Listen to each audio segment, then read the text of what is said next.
presente aqui. E fico feliz, temos aqui nesta manhã um casal de irmãos conosco, né? Sejam bem-vindos e que ingresse conosco aqui neste trabalho. Mais colunas. Amandinha também, que não vinha há algum tempo. Feliz, Amandinha. Amandinha é nossa companheira de oração aqui. Como o Hudson também, que está de volta a casa. Isso é muito bom. Porque Deus tem nos abençoado grandemente, irmãos. Esse trabalho já passou de 100 orações, né? O nosso trabalho de todo sábado já vai para 3 anos, né? Quase 3 anos. Foi uns 3 meses depois que a igreja abriu. Nós temos as datas direitinho. E o Senhor tem nos sustentado aqui de pé, porque Ele está presente. A obra é dele e é Ele que comanda todas as coisas. Nós vamos ouvir a palavra pelo nosso evangelista Roberto Rocha. Chamo ele aqui à frente. Vamos ficar de pé mais uma vez. Vamos ficar em oração para que Deus, através da sua boca, possa falar aos nossos corações, através do Espírito Santo de Deus na sua vida. Amém. Pai Celestial, aqui está teu servo, Senhor. Venha usá-lo mais uma vez nesta manhã, através da tua palavra. Estamos, Senhor, diante de um banquete, já temos recebido através da oração e continuamos sentados a esta mesa, esperando a tua palavra nesta manhã. Continua trabalhando aos nossos corações, as nossas necessidades.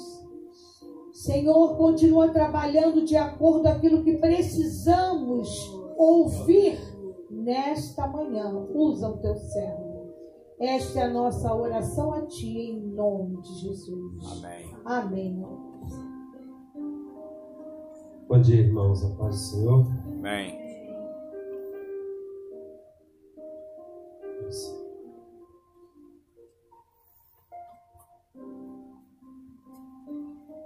Gostaria que os irmãos abrissem em Hebreus, capítulo 2, versículo 14 a 18.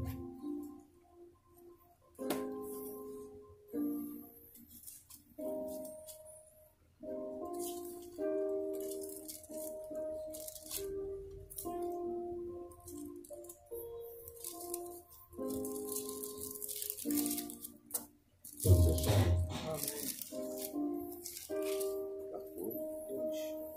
A palavra em Hebreus diz: portanto, visto que os filhos compartilharam de carne e sangue, ele, Jesus, também participou dessa mesma condição humana, para que pela morte destruísse aquele que tem o poder da morte, a saber, o diabo, e livrasse todos os que ao longo de toda a vida estiveram escravizados pelo medo da morte. Pois é evidente que ele não auxilia os anjos, mas sim a descendência de Abraão. E é por esse motivo que era vital que ele se tornasse semelhante a nós em todos os aspectos, a fim de que pudesse constituir-se sumo sacerdote misericordioso e leal em relação a Deus, e pudesse realizar propiciação pelos pecados do povo. Considerando, portanto, tudo o que ele mesmo sofreu quando tentado, ele é capaz de socorrer todos aqueles que semelhantemente estão sendo atacados pela tentação. Amém. Amém? Amém. Podem sentar.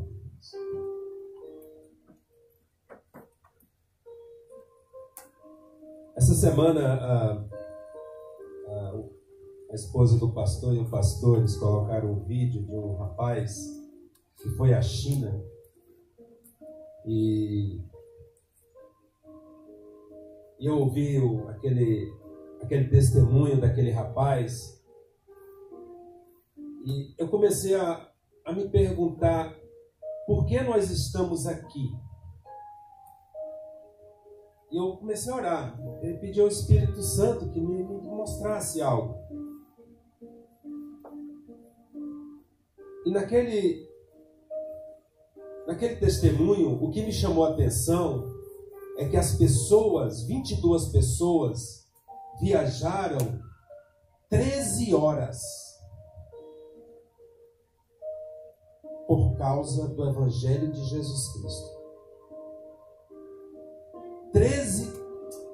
22 pessoas viajaram 13 horas para estar num hotel simples, onde não havia ar-condicionado, e eles ficaram por 3 dias ali,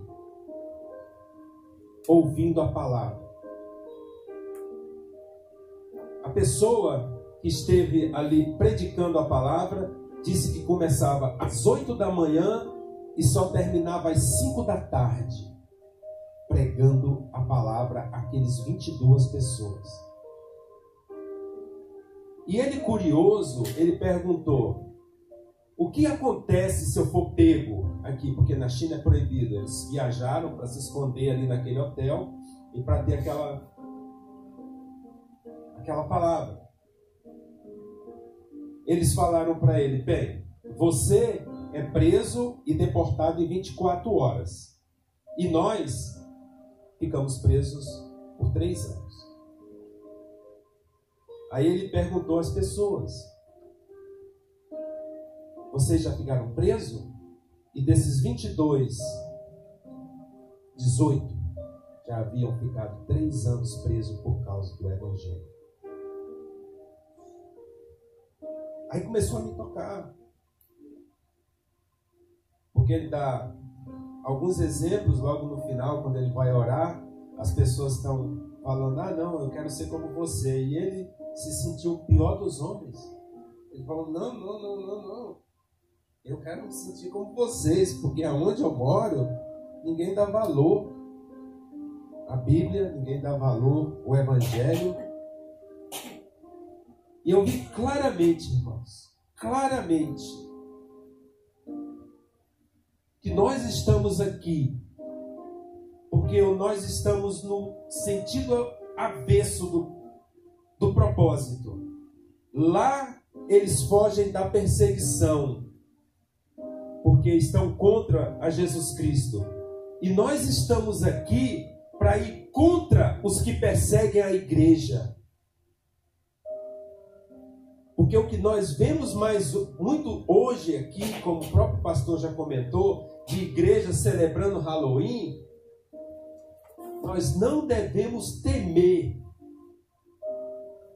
Nós estamos num país onde o pós-moderno tomou conta por total. Você não pode falar algo a uma pessoa porque vai ofender. Mas se eu falar a Escritura e ofender, eu não estou falando de mim. Eu estou expondo a Escritura. Então, eu busquei no que eu ia falar. E o Senhor me deu esse estudo que eu tenho batido e voltado várias vezes, que é sobre sacerdócio. E o Senhor nos diz na sua palavra que nós somos sacerdotes reais. E de acordo com Hebreus 5, o sacerdócio, ele tem direito, ele é o único que tem direito a fazer sacrifício pelos pecados das pessoas. E Jesus Cristo, como aqui, ele teve que tomar um corpo em carne. Ele se fez como nós para destruir o poder da morte. Esse foi o primeiro passo. A saber, o próprio diabo, como está lá na escritura que eu acabei de ler.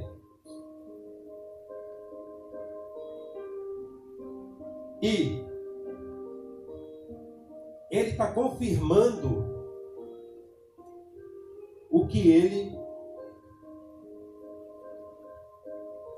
a aliança que ele fez com Abraão. Abraão, ele tem uma promessa de uma aliança que teria que vir por através de Jesus Cristo. E isso foi dado a Abraão. Abraão entendeu muito bem o plano de salvação. É por isso que pela fé ele rompeu muitas coisas. Ele realmente, porque é muito complexo, irmãos. É aquela coisa. Eu comecei estudando antropologia bíblica e pneumologia, que é sobre o Espírito Santo. É engraçado como os nossos olhos se abrem quando a gente começa a detalhar coisas.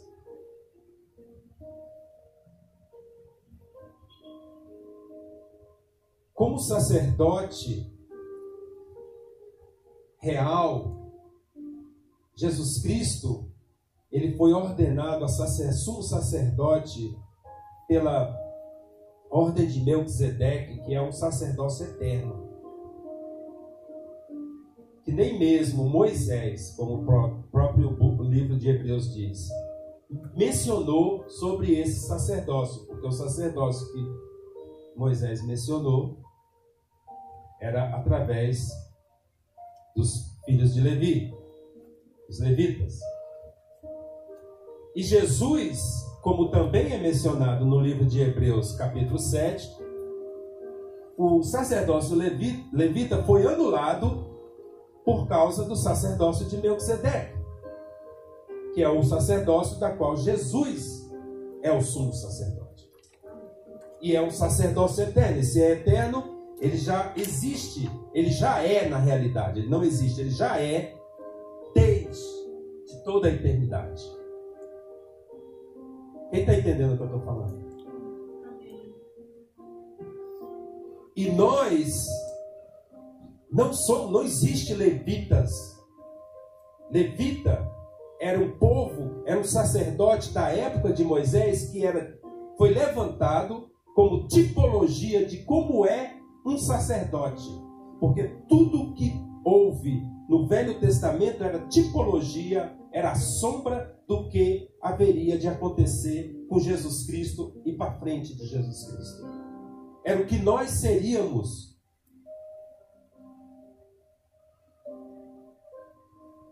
E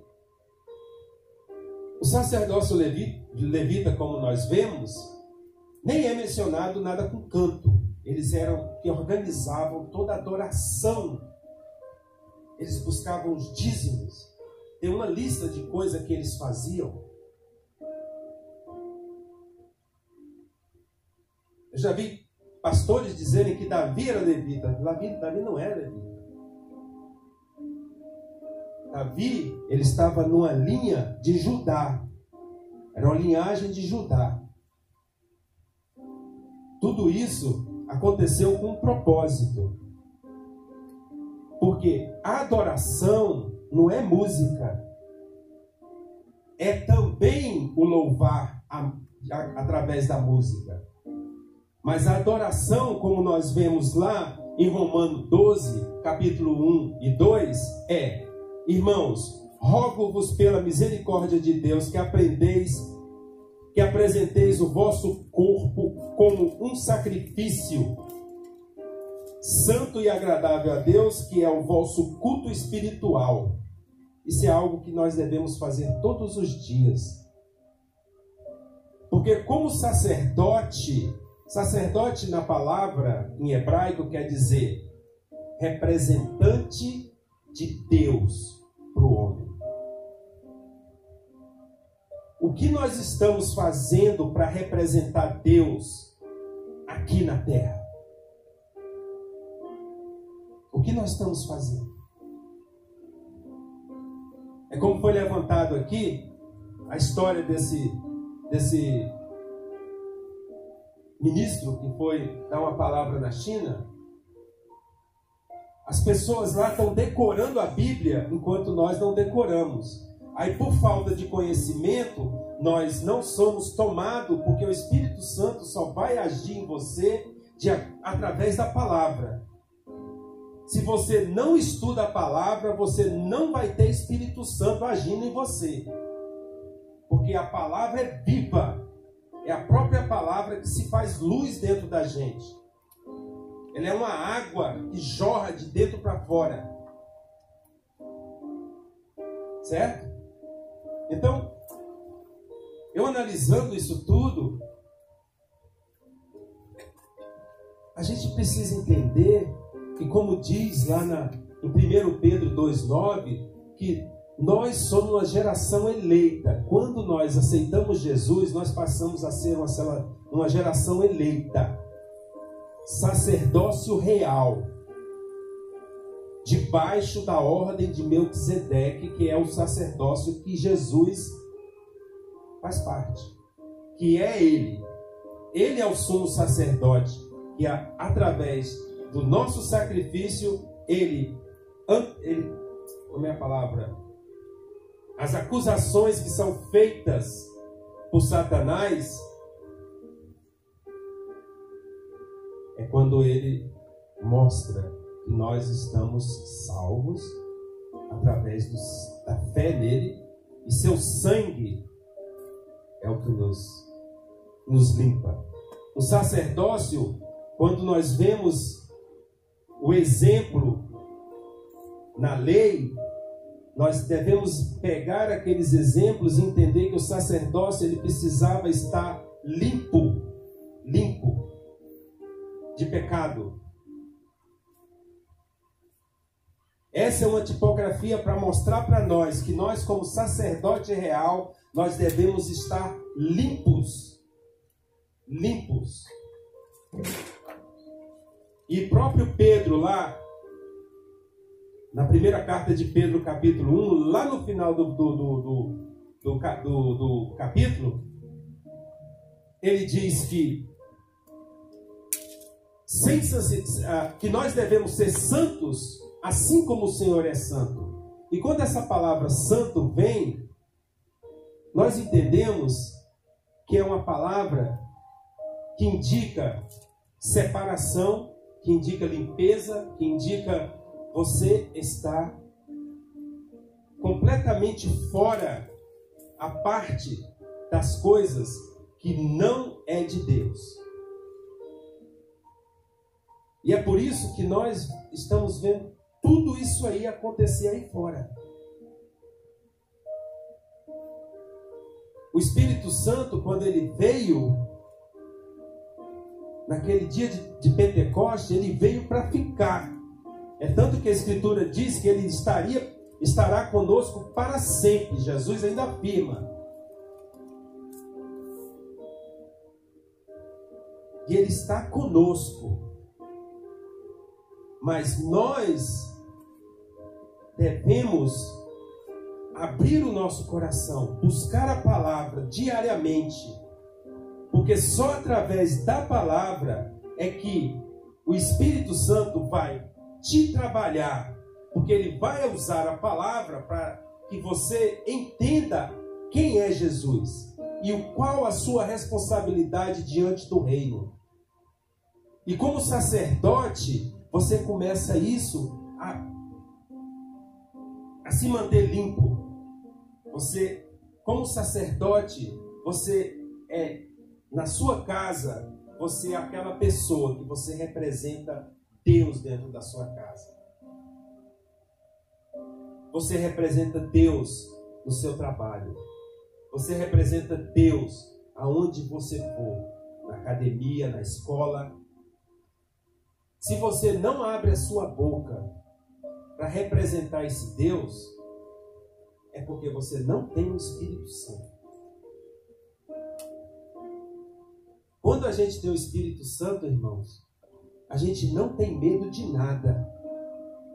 Eu tenho como experiência própria. Coisas que eu tinha medo, ninguém me pediu para fazer, eu começo a fazer porque eu sinto o Espírito Santo me mandando fazer. Me dizendo, faz porque é assim, faz porque é assado. E a gente vê muito hoje em dia, muitos atacando a igreja, e a gente fica calado. Porque tem uma ligação de amizade e não quer ofender a pessoa.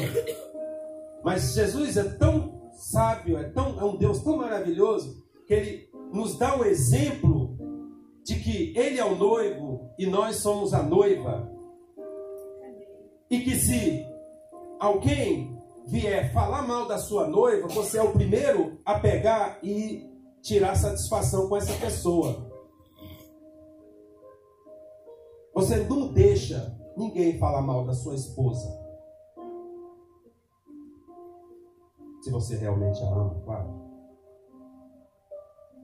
A mesma coisa acontece conosco e Deus.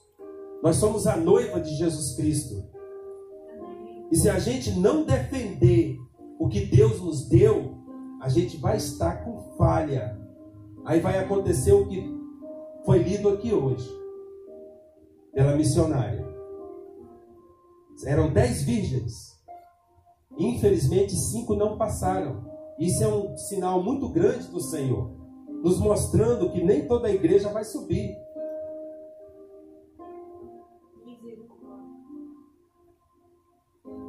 Então, irmãos, nós precisamos abrir nossa boca. Eu ouvindo esse testemunho desse rapaz, você não sabe como começou a borbulhar dentro de mim o desejo de sair e fazer a mesma coisa. Ir lá para outro país onde não se prega a palavra. Mas existe uma responsabilidade nossa aqui. É por isso que Ele nos trouxe. É para que nós comecemos a abrir a nossa boca e pregar o Evangelho, estudar, se preparar e pregar o Evangelho lá fora, dar testemunho de Jesus Cristo. Porque tem muito bom falatório aí fora, tem muito bom pastores que sabem falar. Se você não conhecer a palavra, eles vão passar por cima de você. Então, se a gente vê alguma heresia, e o Senhor nos deu a oportunidade de mostrar a verdade, faça. Paulo, 14 anos depois, para ser reconhecido como apóstolo, ele estava com os discípulos, os apóstolos de Jesus, e Paulo confrontou Pedro, porque ele não estava agindo de acordo com a palavra. Essa palavra tem que estar na gente, irmãos. Como não? Ela tem que estar na gente, porque nada existe que não seja a palavra em nós. Não existe nada, nenhum subterfúgio que venha substituir a palavra de Deus. E se você tem a palavra de Deus trabalhando dentro de você diariamente, você vai defender o reino. O Espírito Santo já foi derramado. Está no coração de todos aqueles que dizem: eu aceitei Jesus. Mas está esperando a oportunidade para poder começar a trabalhar. Porque ele fica ali forçando a barra. A pessoa ouve a pregação, a pessoa ouve um alerta, a pessoa ouve a profecia. Estuda, se afasta disso, faz isso. Mas a pessoa não toma o passo. E o Espírito Santo é um galã, vamos dizer assim. Ele não vai entrar arrebentando tudo para poder transformar você. Ele vai esperar que você o convide. É o contrário de Satanás. E porque você não tem o conhecimento da palavra, você não vive uma vida de acordo com o que Deus quer. E se você não vive uma vida de acordo com a palavra, de acordo com o que Deus quer, Satanás está fazendo chacota da sua vida. Então, irmãos, Vamos ser esse sacerdote real que o Senhor nos chama para ser. Porque é muito profundo. Se a gente buscar realmente o significado disso tudo, a gente não imagina a profundidade do que é ser um representante de Deus na terra, com autoridade pelo próprio Senhor Jesus. Ele nos deu autoridade para pregar a palavra, para curar o enfermo e para repreender o mal. Aonde a gente está vendo isso? Qual a falha nossa? O que é que a gente está precisando fazer? Essa busca diária da palavra, da oração, do jejum, é o que nos vai fazer. Não vai acontecer do dia para o outro. Eu sei disso. Paulo ficou 3 anos se preparando até vir voltar para poder conversar um pouco, e só conversou com Pedro e pronto. Viu Timóteo ali, depois voltou e ficou depois um tempo. E depois de 14 anos foi que ele foi reconhecido, porque ele não parou. Por que ele não parou? Porque ele sabia onde... Ele não estava dependendo de homem, ele estava ouvindo a voz de Deus. Então nada não pode nos segurar, irmãos. Não é o trabalho, não é o dinheiro, porque muitos vão cair porque tem dinheiro e na hora que houver a grande perseguição, não, eu não vou perder meu dinheiro é para isso. Então essas pessoas vão se dar mal.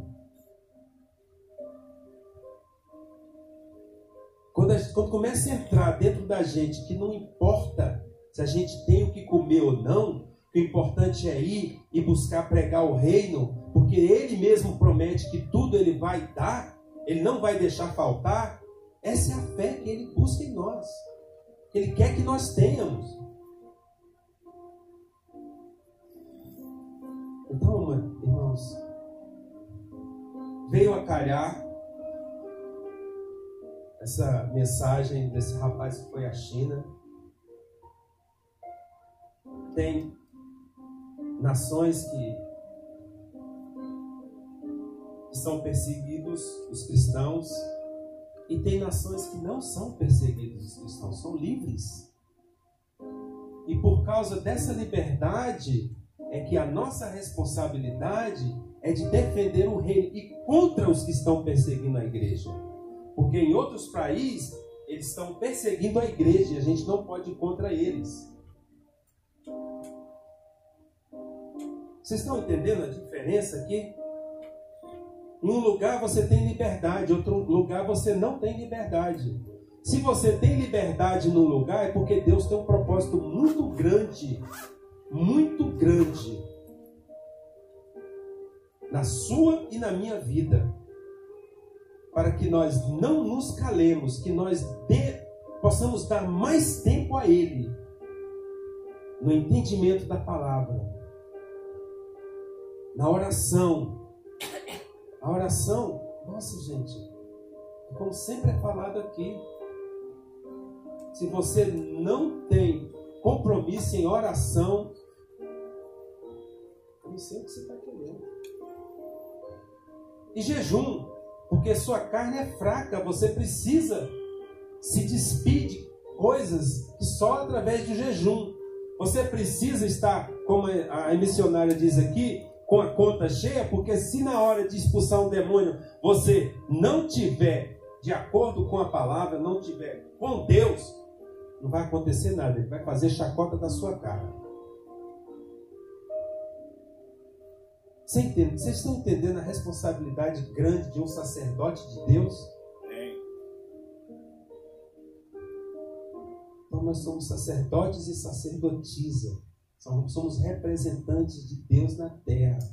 Tenhamos isso com grande valor, porque quem nos proporcionou isso pagou um preço alto que a gente não faz ideia.